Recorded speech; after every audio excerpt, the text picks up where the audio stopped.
is officially underway. Thank you all who are jumping on to our first official Branch Impact Zoom call. You have no idea how excited I am for this to be starting. I'm going to give you guys a quick little background as to who I am. I know I explained it in the intro video that is in our Facebook group, but just in case you didn't have the chance to watch it, my name is Shelby Wildgust. I work in the Vector East headquarters. I report into John Kane, and I work around Albie Leonardo, Trent Booth, Loretta DiCiano. Some of those names you're probably pretty familiar with. And when I came onto the team back in October, John Kane asked me what I was most passionate about working on. And I said two things. I said the branch program, and I said the females in leadership. Given that 2018 was right around the corner at that point, they basically said to me, hey, let's look at the branch program. Let's see ways that we can improve the program. I'm a two-time branch manager. I branched in 2013 and 2014. My first year branch was in Long Island, New York. I'm originally from Pennsylvania. So I moved up there all by myself, and my office did about $83,000 of sales my first summer. I then went branch a second time in North Delaware. I went to the University of Delaware for school, so it made it very easy for me to run an office. And that summer, my office did $153,000 of sales.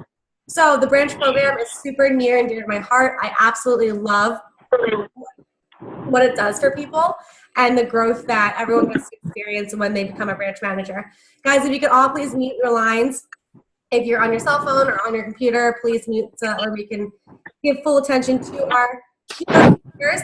So that being said, I want to quickly introduce our keynote speakers, and then I'm going to go into my portion of the talk. But what we have some amazing people on the call tonight. We have Carlos Shoemaker. I don't know if I'm pronouncing it right. Shoemaker, I think, from the Central region. He's out of the Chicago division. And last summer, he ran the Maryville office. First time running a branch office, his office sales were $119,636. He recruited 48 people, and his PPR was $24.92, so way above the national average. We then have Laura Lehman, also out of the Central region.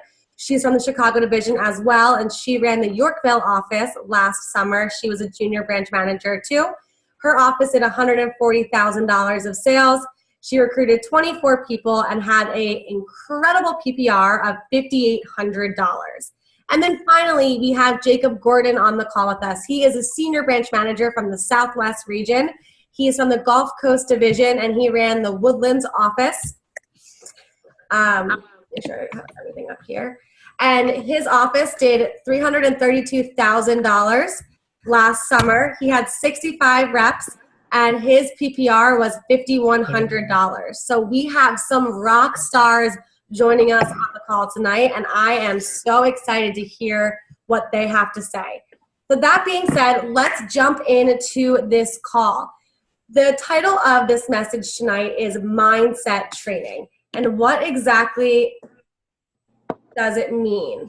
Is everyone good? I was going to look at this group chat really fast. All right, let's see here. Okay. All right, cool.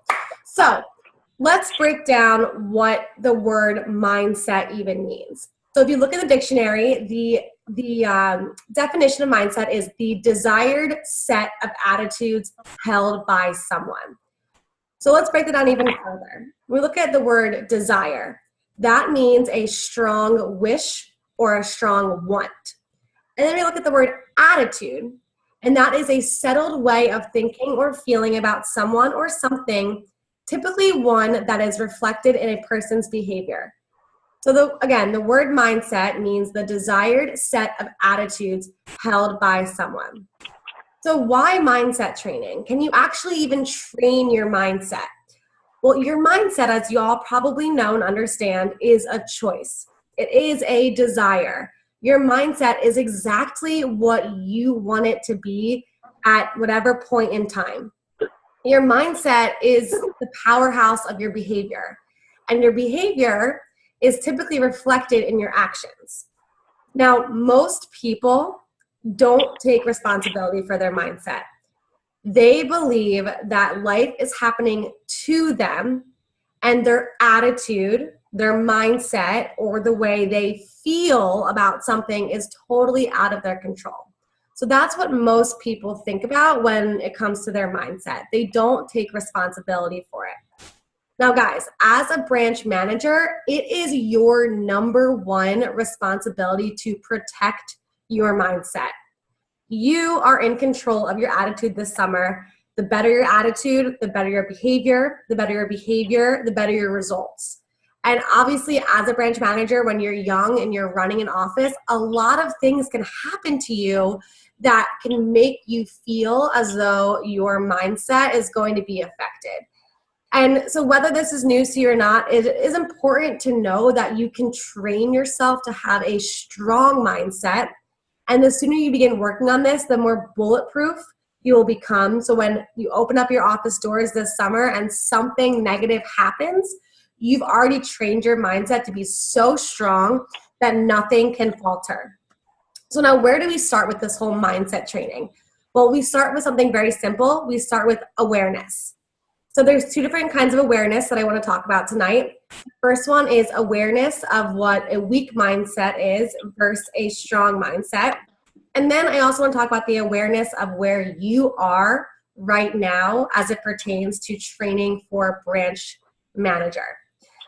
So it's pretty simple to distinguish between a weak and a strong mindset, but a really easy analogy to remember as we move throughout these couple months that we're training and then as you open up your office doors is this. A weak mindset would be as if you're driving along the road and every little pebble that you cross becomes a rock. And so you can't cross any longer. A strong mindset would be if you're driving along the road and every little pebble in your way becomes paved and you can just go right over it. So think about that analogy as it pertains to your mindset. Now let's talk about the more important aspect of the awareness, which is you. And I want to start off by telling all of you guys that no matter where you are mentally at this exact moment, you are in the right place. You are here watching this video or listening on the phone, meaning that you are taking your training seriously, and that is extremely important. Now, there are 3 different types of people in this group. So if you can imagine a bell curve, I'm going to talk about the bell curve right now. So there is the group of people who are on the far right side of the bell curve, who feel extremely confident in their decision to go branch. Their mindset is already strong, and they feel like they've got this whole thing on lockdown. This is the group that will be competing at a national level, and they're looking to do around $150,000 or more this summer. Now, I want to let you guys know, people that are in that group, that you're not normal. And it's not a bad thing. It's actually a good thing, but you're not the norm, right? And then there's the people on the very, very far left of the bell curve. And this is the group that's also not normal, and they feel the exact opposite as the first group I just talked about. They've committed to going branch, but they're still unsure if it's the right choice for them. They're questioning if they can actually even see themselves doing this. And this is a group that is really just taking one step at a time with limited expectations of what's to come this summer. So we got those 2 extremes. And then we have the middle of the bell curve, the big portion of the bell curve, which is really what 80% of branch managers fall within. So they're nervous, but they're also really excited, and they're keenly aware of what they don't know. And so they're working towards figuring it out throughout the next couple of months. So their summer goals can range between $50,000 to $200,000 or more, and they'd really be happy with anything in between. So I want you guys to all take a minute right now to identify where you are at this exact moment. And for those of you who are still a little bit unsure and nervous about the summer, I want you to ask yourself why. And this could be a great journaling exercise to do after this call is over. So for the majority of you, I'm willing to bet that your nerves have to stem, or they're stemming from the lack of skill set. So you've just watched your manager complete a very, very intensive, very big training seminar. In the Northeast region, you call it the big dance. I'm not sure if it's the same terminology used in the Midwest, but it's the training summer that happens right after Christmas. So you probably sat through it and you watched your manager do it. And now, sorry, my TV is turned on for a second. And now you're questioning if you can even actually do it yourself. You're questioning if you have the skills necessary to do what your manager just did. And you're wondering if you're even capable of teaching kids how to sell. So here's the thing, guys. There is still plenty of time to learn the skills. And learning the foundations now will make developing those next level skills even easier, even while on the job. But remember what I said in the beginning. Your mindset will dictate what actions you take, what skills you choose to master, and how hard you decide to train. So it's important that you strengthen your mindset first because it will drastically improve the way you approach your training moving forward and the way that you feel, aka your attitude towards running your office this summer. So strengthening your mindset, paving over all of those pebbles is your number one responsibility this summer. So in order to really hone in on what we were just talking about and what mindset really is for a branch manager, we have 3 of the top branch managers from last summer. I already introduced them, but I'll go quickly again through who they are. We've got Jacob Gordon from the Southwest region. He was the number 2 branch this summer, and his office did $332,000 of CPO.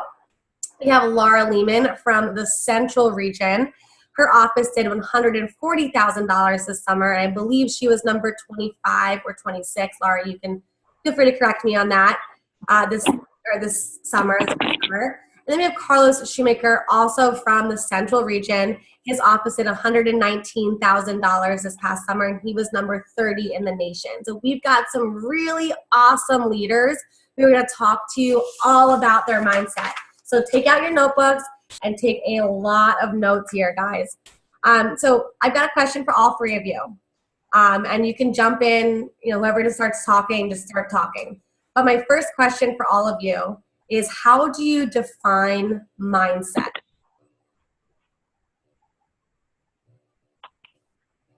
Okay, I'll go first. Okay, go ahead. Go ahead, Carlos. You can go. All right, for sure. For me, my mindset is mainly, I just ask myself 3 questions. What are my priorities?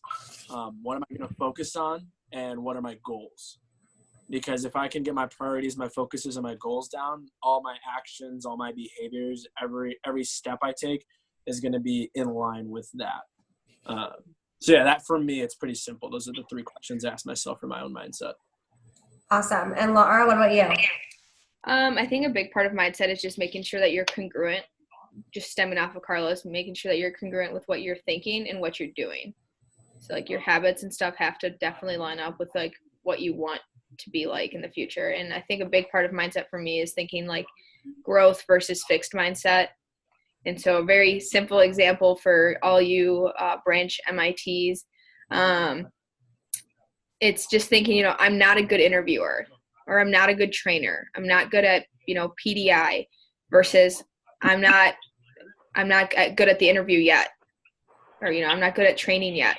Because like I'd never ran training, and then I opened my office and I had people there for training, like it was the craziest thing.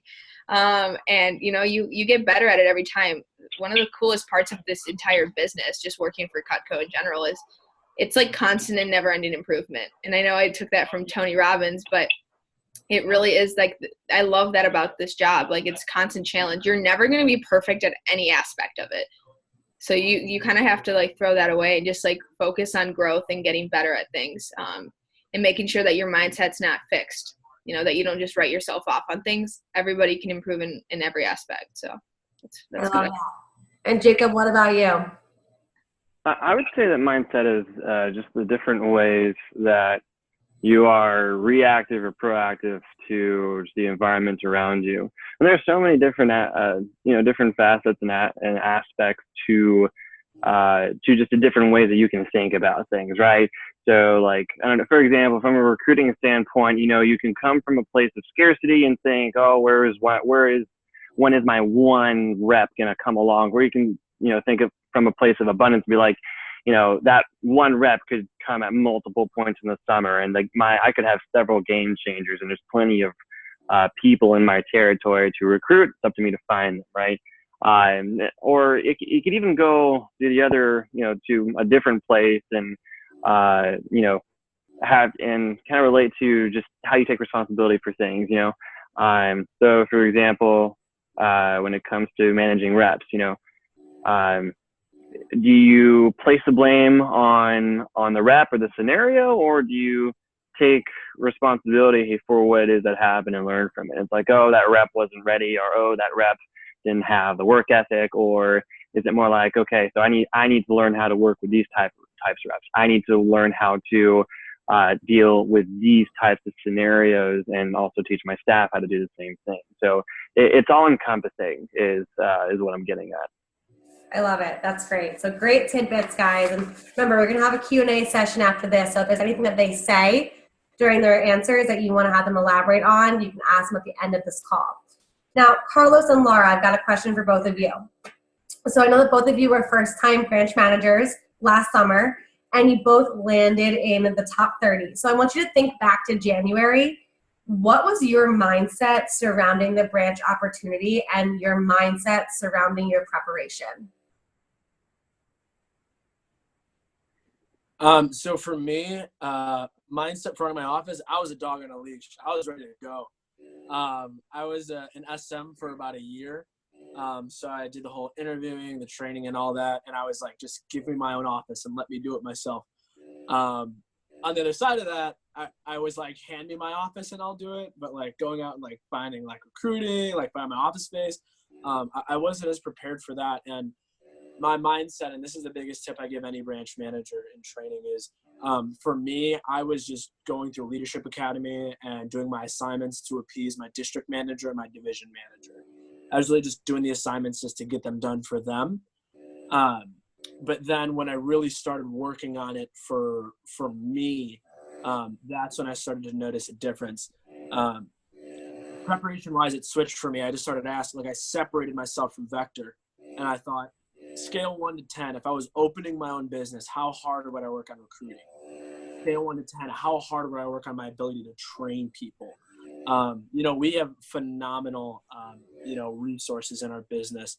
But for me, I was like, how hard would I personally work? And that's when my preparation really took off. So at first I was like, just give it to me. But then, towards like March, I really, really kicked it into gear, and it really helped me out. Yeah, I like that piece of advice about separating yourself from Vector and just looking at it as like a real business. What would you do? It's cool. All right, Laura, what about you? Around January, a little bit before that, I didn't want to branch. So I was very like opposite of Carlos, and we ended pretty closely. I actually finished 21st. Oh, I'm so sorry. Thank you for correcting me. Who was the other assistant in my office originally. So, but I didn't want to branch. I was kind of a little out of Vector. I've done the Cutco thing for 2 full years, and I was like, okay, like what's next? And then I really thought about it, and I had to sit down and, kind of take myself away from Vector in a different aspect of, what's in it for me. I had to stop thinking about, what's in it for my district manager. Because oftentimes I find myself like, how can I help my district manager versus how am I serving myself? Because if you can't help yourself, you can't really help anybody, right? You have to serve yourself first. But then I realized that branching was the opportunity that was going to give me the most experience, the most challenge, income, all that stuff. And so I remember like my district manager called me really close to Yeb saying, hey, like, all right, so like I talked to our region manager, blah, blah, blah, like you should branch. And I was like, okay, fine, I'll do it. Like I was like half asleep and I finally agreed to doing it. And so it's very untraditional, like how I decided to branch. But it was kind of like I owed it to myself, I think, having been an assistant, like the lead assistant manager in a Silver Cup office the year before and all that stuff. I learned a lot that if I didn't open my office and didn't have my own reps, like a lot of what I had done was going to waste. And so that's kind of what I was at. I was very much at like a run your own race though. I was like not thinking top 20, top 30, anything like that. I was very much like, as long as I'm using what I've learned and doing my best this summer, like that's all that matters. And I think that's really what helped me throughout the entire summer too. But yeah, that's where I was at in January. Very different, total polar opposites. I love it. That's really cool. So Jacob, you want to say something too? Yeah. So I was, as you, Carlos and Laura were talking about, I was thinking back, well, what was it like for me in my first branch? I had to kind of go back in the future a little bit. And I remember, thinking about the branch as a kind of litmus test, because I wasn't really sure which route I was going to go at that point in my career, because I was, I had a lot of fun selling, and I was really good at it. But management was that thing that I felt like that I might be good at if I had a shot, and I was realizing that branching was the way for me to figure that out. It was like, okay, let me do this, and it'll tell me, whether or not, I was gonna maybe go the more CSP route, or maybe stick around and branching some more. So Yeah. it was one of those things for me. Yeah, that's really, really important to know too, because what's so amazing about branch is that it really is just a taste of management. It's 3 months long, right? It's 3 to 4 months long, and it's over before you even realize it. And you actually get to feel out whether or not management's for you, or if you're more the salesperson aspect. And there are plenty of people out there who went branch and then decided that CSP route was for them, and now they're super successful CSPs. So I love what you just had to say, Jacob. So my next question is actually directed towards you. So you've run 2 successful branch offices. However, there was a significant increase from your first summer to your second summer. It was actually about a 500% increase, which is crazy and amazing. And I know there's a lot of senior branch manager candidates that are on this call who want to just blow their numbers out of the water from last year.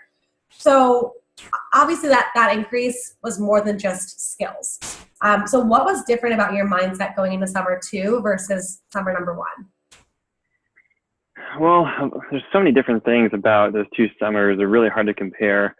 But I think one of the biggest things for me between those 2 was my first branch. I did for myself. I did to figure out, who I was, which direction I wanted to go to, and what I was capable of, but the second time, it was a very, very different vibe. At first, it was about redemption, because I don't know, I felt like 70K wasn't representative of what I was capable of. So that was part of it. But then as I kept going through the training, and as I started to really understand the reason why I was doing this, I realized I wasn't branching for me this time. I was branching for the reps who would go through my office. Because, the longer you stay, the more you realize how incredible the opportunity is here. And you start to see how you can just completely change someone's life. And it's just never the same after they go through a vector summer, and I'm still feeling those repercussions today. And I'm just so incredibly grateful towards my original manager. And I wanted to enable someone to feel the same way towards me, and to know that I had done the same thing for someone else, and I started to think, okay, if that's what I want, what does that take? What systems, what do I need to know? What do I need to do? When do I need to start? All these questions started to pop into my head once I knew why I was doing what I was doing. It's just like, when you're doing demos, why are you selling so much Cutco? It's like, because I want to get money, Mrs. Jones. That's not going to be very convincing, to Mrs. Jones, right? So it's the same thing when you're branching. It's like, why do you want to branch? Because I want to get money. Everyone is looking to make an income, right? But what's the real reason? What's the convincing one? What's the one that is going to tie people in and fight for not just you as the manager, for your office, for your organization, for what you're building, those kinds of things. Yeah, that's powerful. Very powerful. So did you have a mission statement or something for your office or for your training that you kind of always went back to, or did you just inherently knew that your second summer was for the people, not for you? Well, so at first, yeah, it was an inherent, it was me just having soul searched about it, right? What is it that I want from it? Right. And then I guess as I went along, the mission statement formed itself. It was very unintentional. I'm glad you brought that up because I kind of forgot about that. You know, as actually wasn't just me at this point, as me and my AMs were building it, right? I was always talking about what is that we're doing here, right? What I'm looking to do is create an experience that is absolutely incredible and give these reps the same experience that my manager gave me in training. That's what I would say. You know, we're looking to give you the experience that you're looking for, whatever that may be. You know, if it's the income, if it's the resume building, if it's you know, if you're trying to find a career path, whatever you need it to be, we can make that here for you. It was very rep oriented. You know, it wasn't staff oriented. If that makes sense. Yeah, no, and that goes into a little bit more about building a culture, which we're going to have a Zoom call about down the road. But right, love the idea of your mindset rep focused and oriented versus not. Someone is cooking or something. Make sure you please mute your phone. Okay, great. So next question, Laura. Now I know that you were away at school while prepping for branch.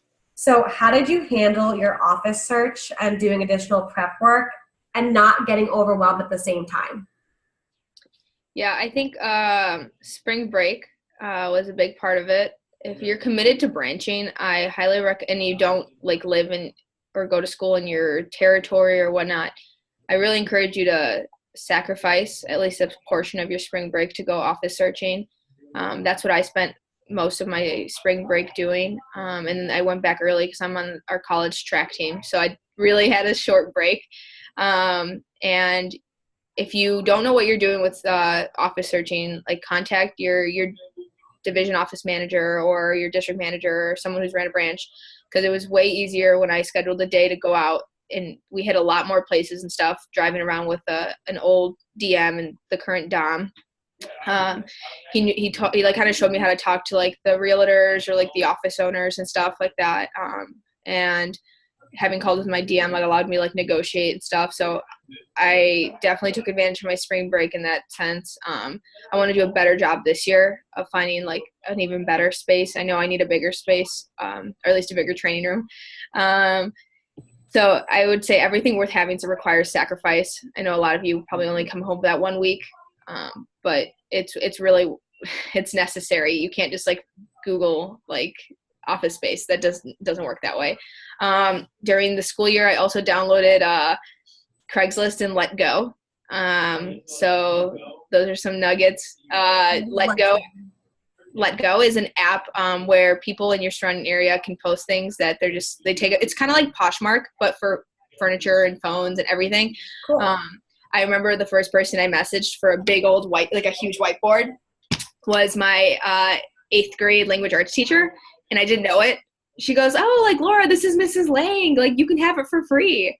I was like, "Oh, awesome!" And then she ended up bringing me the whiteboard to my office and bringing me a huge filing cabinet, which is a coincidence. But I got some other free stuff. Craigslist, like I found my beautiful like credenza, my hutch, and my desk for like $50. And all I did was tie in like it was this nice Polish family. I like tied them into my goals and like what I wanted to do this summer, and they like gave me a ridiculous deal on it. So start early in finding like furniture. I remember I drove to a nearby town by my college to pick up office chairs that were super cheap. So those are some things that I did.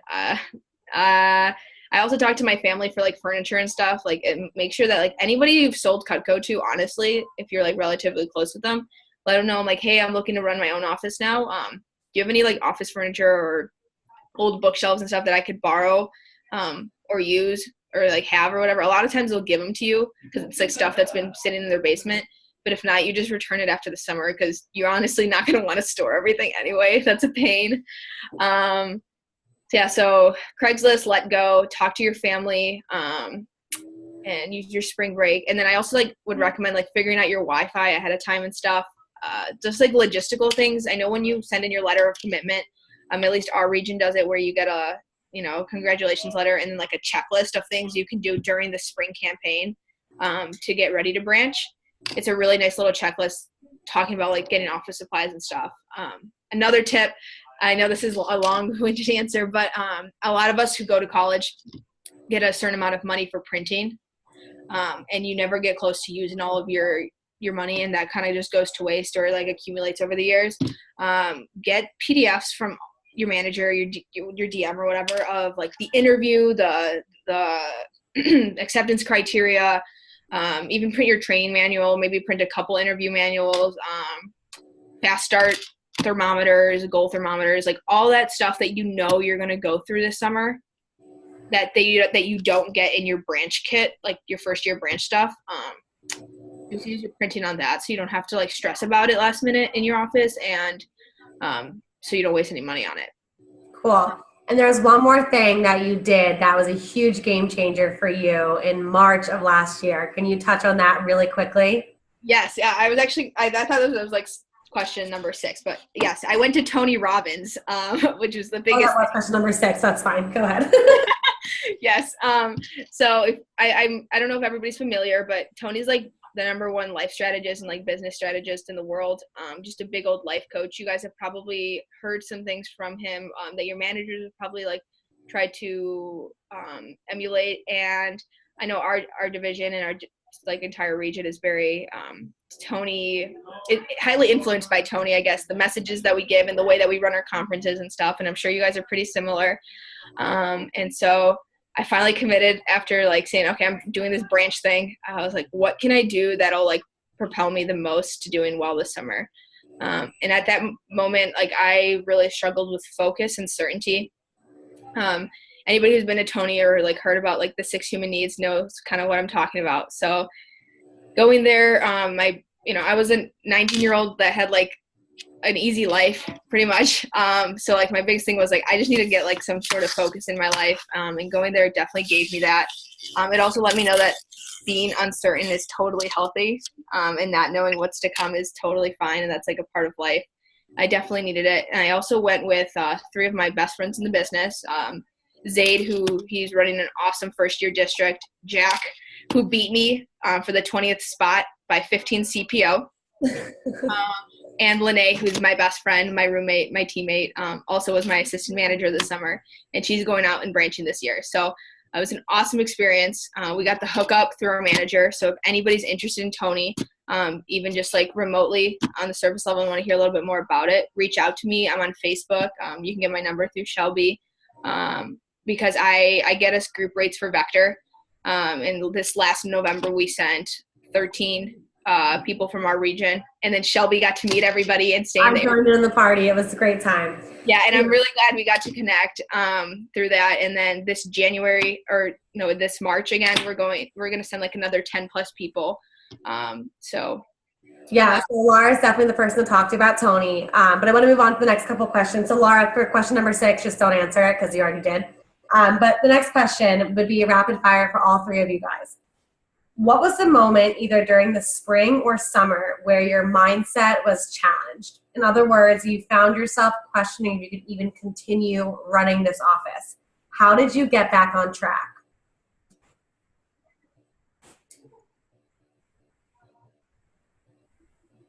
Okay. For me, mine was actually pretty early on.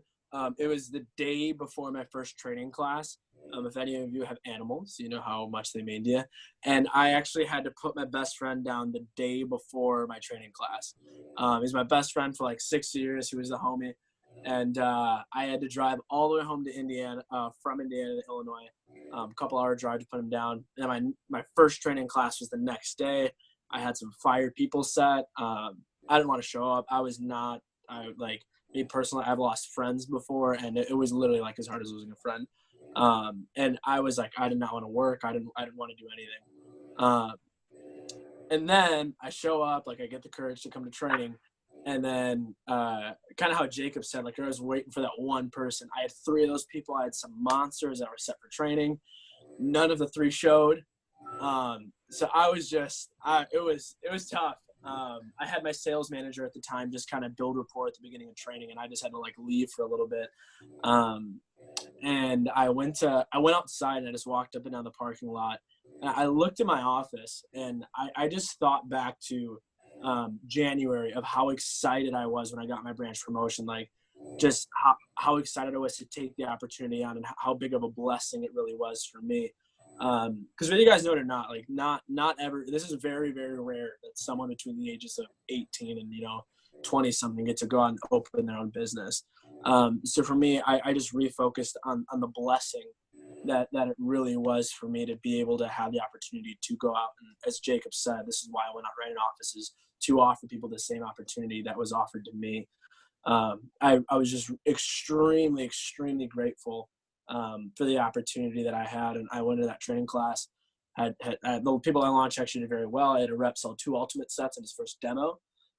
So, good things can happen. Other ones, 2 of them sold homemakers in their first demos. So, and that really helped me all the way throughout my branch. Was anytime something came up that was a struggle or adversity, I just became extremely aware of the blessing that I had, all the struggles that I had. Really, I wouldn't have traded them for anything because of, the reward I got and the people that I met. So yeah. That's great. That's great. Jacob, Laura. You can go first, Laura. Okay, I'm just like really struggling to think of something. I think it's like due to my personality. I don't know if you guys do the CBI there, but like I'm a builder innovator, so like Carlos will tell you, I actually had calls and FaceTime calls with like all the other new BMITs, like to like just keep everyone emotionally and mentally stable. So like I don't really get affected by stuff very easily. I think Carlos will back that up. So maybe like a part that really like frustrated me was like when Vector Live started, like they put conveyor interviews in there, and like the day I got home from college, like to get my office started, like decorating and stuff, like I had interviews set. And I was like, what am I gonna freaking do? So, what a bad problem to have. I was like, I cannot run interviews in this office because so I scheduled them for Dunkin' Donuts down the street. There you go.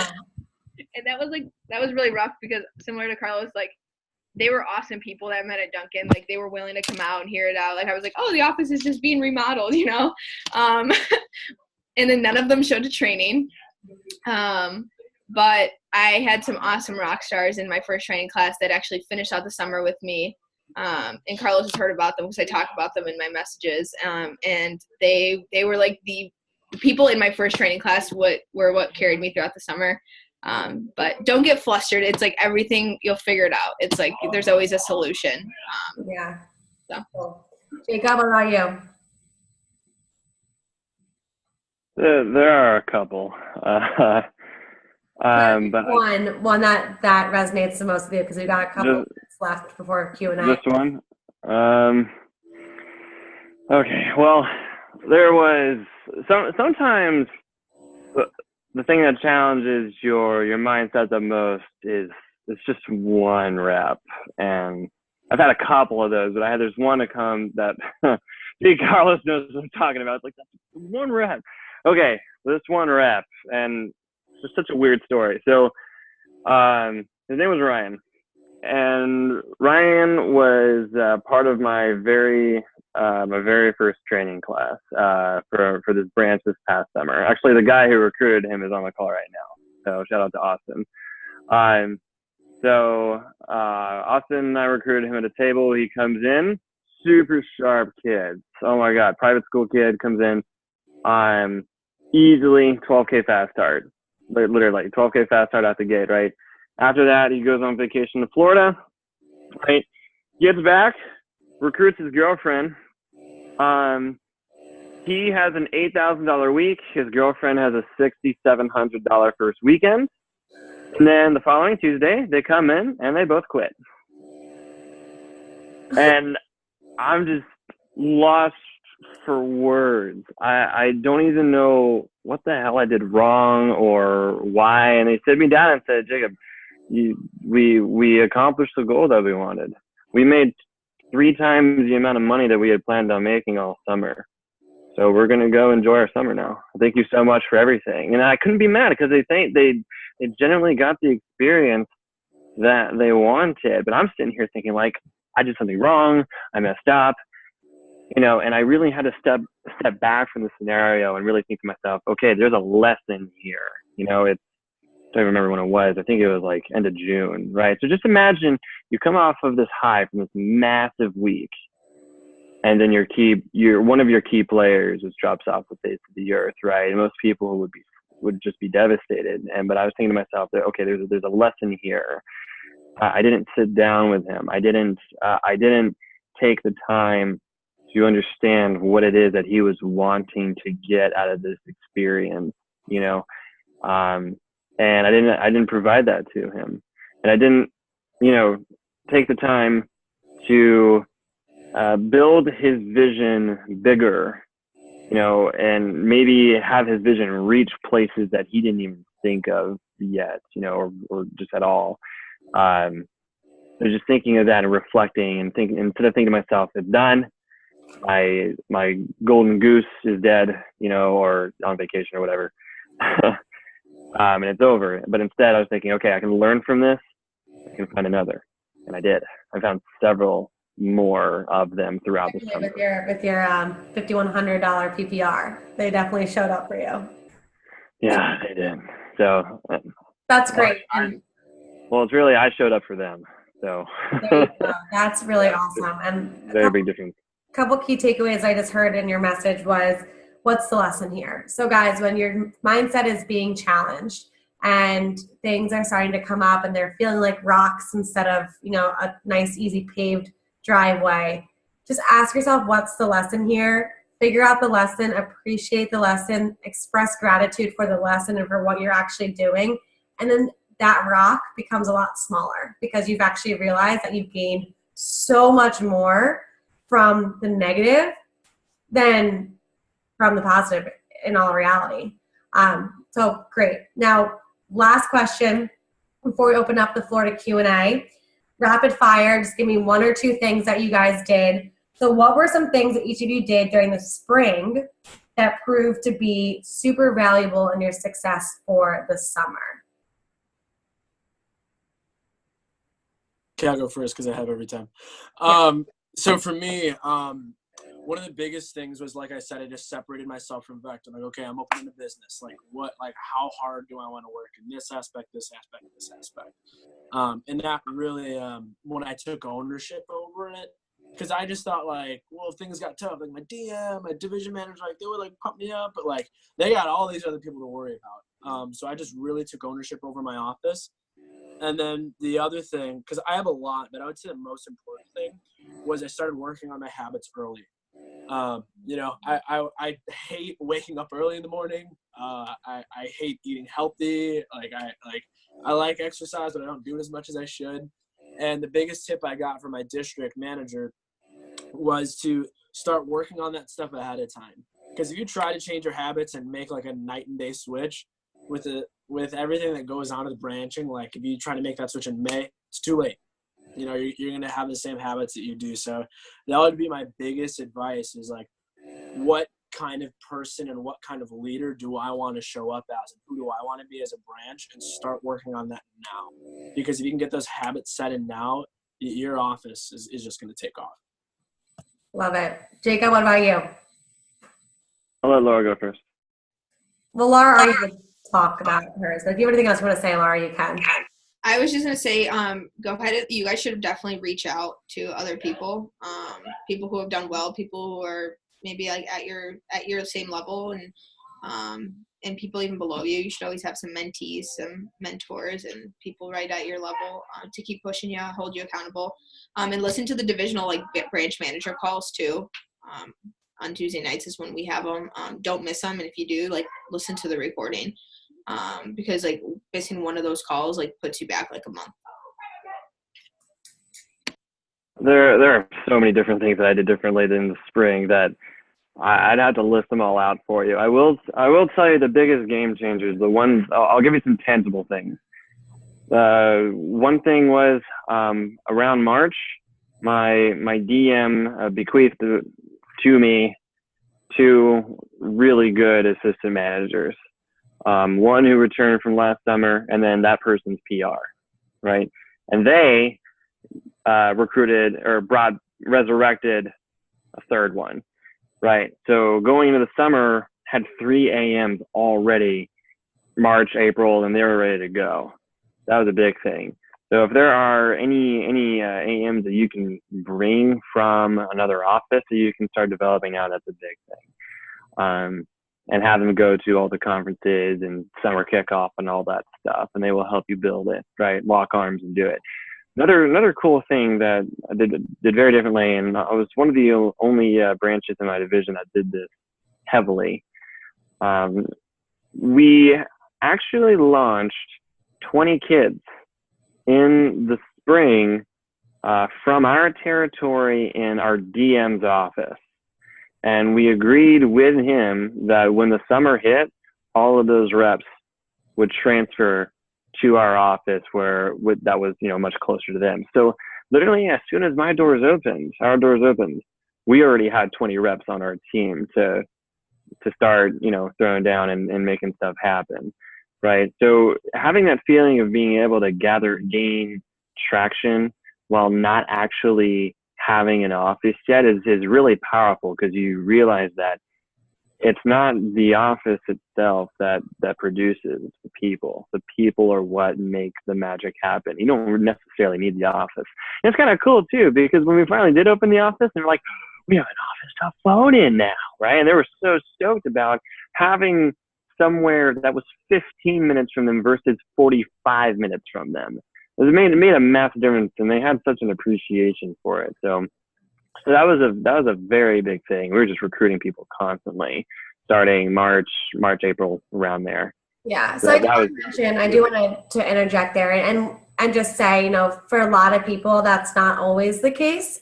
And so what happened for Jacob was really, really awesome. And if you can find people like what Laura did with getting her best friend involved and invested before the summer opened and getting her on board as an AM, you can find friends of yours that maybe they have never sold Cutco before, or maybe they have, and you have a conversation with your DM and say, hey, I want to open up with this person. They're my PR, they're my best friend. Like, can we make something work? Have that conversation, open up that door and see what happens. Now, just know that if that doesn't happen for you, that's fine. I opened up both of my offices with absolutely no help, nobody whatsoever. So everybody obviously has a different kind of way of going in. But if you can find somebody at your college campus you can link arms with now, like, that's really cool. Or bring somebody on board when you train that first weekend. Like for me, I was fortunate to have this one kid who started with me my very first training class, and his mom actually used to work for Vector Marketing in the Eastern region headquarters. So Eastern headquarters where I work now. And so he was already bought in, but I identified him in the beginning. I'm like, listen, we're going to get you up to speed really quickly. I need you to be my assistant manager. I need you to help me lead the way. And even though he was just as new as anybody else, having that conversation with him in the beginning and identifying him as a key leader and giving him that responsibility and kind of empowering him to step up made me feel like I had an AM right from the start. So that's just some quick tidbits for you guys. Now it's 9:48, so we're a little bit over our content sharing time, so I want to transition into Q&A. So what we're going to do here is I'm going to unmute everybody, because I individually muted some people, and then those of you who aren't speaking, please re-mute yourself. You can either just start speaking and we'll pick somebody out, or you can write in the message thread, the chat feature, and say that you have a question, and I'll call you out. Actually, let's do that. That's much easier, unless you're on a cell phone, in which case you can just scream out and we'll get you. Okay, so Q&A session is starting. Feel free to write in the message thread that you have a question, and I'll direct it to you. All right, so I'm going to unmute everybody right now. You are all unmuted. So if anyone has questions? Is that a question? Who's at 513? Okay, Zachary. Zach, let's go for Zach. All right, can everyone hear me? Yep. All right. So basically, my question is for Laura, Jacob, and Carlos. You guys have all going into run a branch already. What's probably the biggest thing that you learned either through failure or success that you think is going to have the biggest impact on opening again? You said opening again. So as a veteran? Yeah. So, well, you've already run an office. So, what's the biggest thing you learned from either running the last office or your first one for the first summer or second summer you ran going into that you think you're going to apply going into this summer? I see. Okay. So, what do we think for next round? Oh God, there's so much. I would say biggest thing for me was because of how big everything got. It got beyond me so quickly. A blink of an eye, it was already bigger than I was, and I personally had a lot of trouble delegating to my staff, which is detrimental because I had these great guys who were very willing to help, but I didn't train them or take the time to teach them what it is that they can do or should do, or anything like that. Because of that, our office reached like a critical mass, and then it kind of exploded, and then it all fell apart. So when I say fell apart, I mean we had our top guys and we all locked arms and we all pulled together. So it wasn't that big of a deal, right? But now I need to take the time to learn how to delegate everything, so that way I can duplicate myself and my skill set and my staff, so that way they can handle the workload and we can grow it even bigger. Okay. Well, I'm going to go to the next question, that we have one answer per question. That way we can get to as many questions as possible. Okay. All right. So Josh Vaughn, you're up. Yeah. Okay. Hey guys. So my biggest question, honestly, would be just come down to like from a recruiting aspect. Obviously, we know that's the biggest thing, keeping the office open. What would you say you did to maximize like PR name collection at the end of day 3 of training, just to make sure you always have new reps coming through you can call every week? So really quickly, Josh, I just want to say, this is a perfect question. We can have somebody answer that. But moving forward, I want all the questions to have to do with mindset, because we are going to have a call that's specially for recruiting. Yeah, I wasn't quite sure. I just wanted to touch that. Absolutely. So go ahead. Anyone has an answer, go ahead and answer it. Okay, so I'm going to speak from everything that I didn't do, because like I didn't have conveyor on the entire summer. So everybody I recruited them like really hardcore, and I could have definitely improved on that side. But day 3, use the video, use the slides, have your AMs, if you have any AMs or any, older reps helping you out, know how to like walk around the room and check that people are submitting numbers and stuff. You need really great energy during day 3 PR collection. And I learned that over winter break this year, watching a few different trainings on day 3. And then obviously sending everything to conveyor. And you take that care of that like right away, like unchecking people, having PCs to make sure they uncheck, people they don't want contacted. So I like learned everything you should do, which will change my summer next year. So just make sure that all like your little things are done. Conveyor makes this job so much easier. The branch experience is going to explode now thanks to conveyor. And I'm a first year branch who didn't have it turned on. My DVM, my DM, and I did not even notice it. So I did 140,000. I don't even know what could have been done if I had it turned on. So just make sure your like little systems are in place. 50 messages a day on Facebook, all that good stuff. Love it. All right, Josh from Veronica. Okay. Go ahead. Good question. So my question is kind of having to deal with like new reps and like, I guess it's kind of like a personal question, because really like how were you able to deal with being young and like having the mindset of being a leader and everything, and dealing with these new reps, like and establishing yourself as a leader pretty much in your office? I can touch on that because I look like I'm 15. You're so cute. So that was definitely a struggle for me. A couple things. One of them was like, you guys need to realize this. When you're running the business, you have the job. Like, they are coming to you for a job. So don't be nervous. Like, you guys already got it in the bag. Like, you're going to open a business. You're good to go, right? So keep in mind, like, they're going to be more nervous than you are. And then also, like, for me, the biggest thing was, like, I'm a really charismatic, energetic, like, excited person. Like, I literally always smile. And if that's you, don't feel like you have to hold back. Right? Like, my biggest thing when I started running interviews as an AM and as an SM was I tried to be like, for lack of a better word, like a D-bag. Like I was like super like, I have to be this big tough guy. No. just be yourself, but just be the most professional version of yourself. Honestly, a lot of it has to do with your physiology, your posture, how you're standing. It has to do with your tone, how you're talking to people, right? So, I mean, Laura talked about Tony. He always talks about physiology, how to sound, how to come across. I'm sure I could find some talks in physiology and just how to communicate the right way. But it's not so much your looks, your history. It's mainly how you carry yourself. Like you can screw up an interview and like mix up the script, but if you're standing, you look, and you sound like that leader, they're gonna want the job. You know, so don't be nervous. You have the job. Just carry yourself like that, like the business owner that you are. You know, because you are. That's awesome. All right, Colin Buck. How do you pronounce your last name, Colin? I was actually going to correct Al Di Leonardo at Yeb for that. It's Busock. Busock. Okay. All right, go ahead. Okay, so in this talk, the one major thing I have taken away from Laura is to reach out for people for advice. Who would you most likely reach out to help develop that mindset for a new branch? I think that's a great question. It's hard for me personally to answer that just because I know the people in my division, in my region. But if you know that, like, you have to analyze your strengths and weaknesses first. And so I encourage you all to do this, like, just journal about it, you know, like, what are like my top 3 strengths? You know, what am I really good at in the business? And what are the 3 areas of improvement?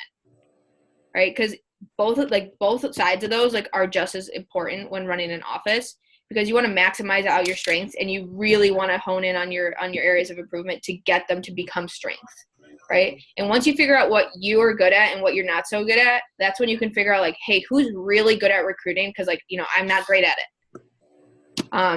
Hey, I have a really good interview. Who can I talk to who's also got a great interview so I can take it to the next level?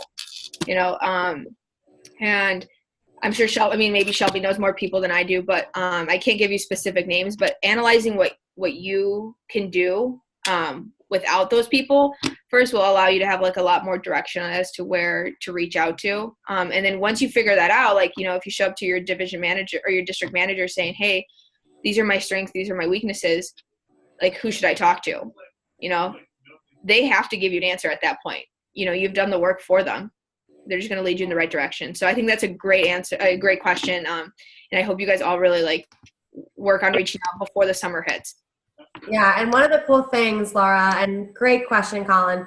So one of the things that I did when I was going into my senior branch was I looked at the top 30 from last summer or the previous summer who I had all competed against, and I set up calls with all of them and just, you know, 30 minutes, just picked their brain.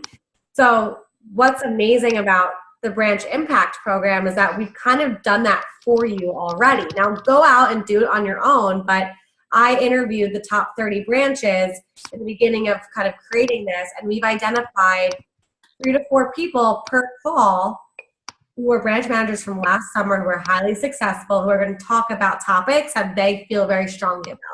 So just by showing up to these calls twice a month, you're going to get access to those people who, you know, are going to give you those answers that you're looking for.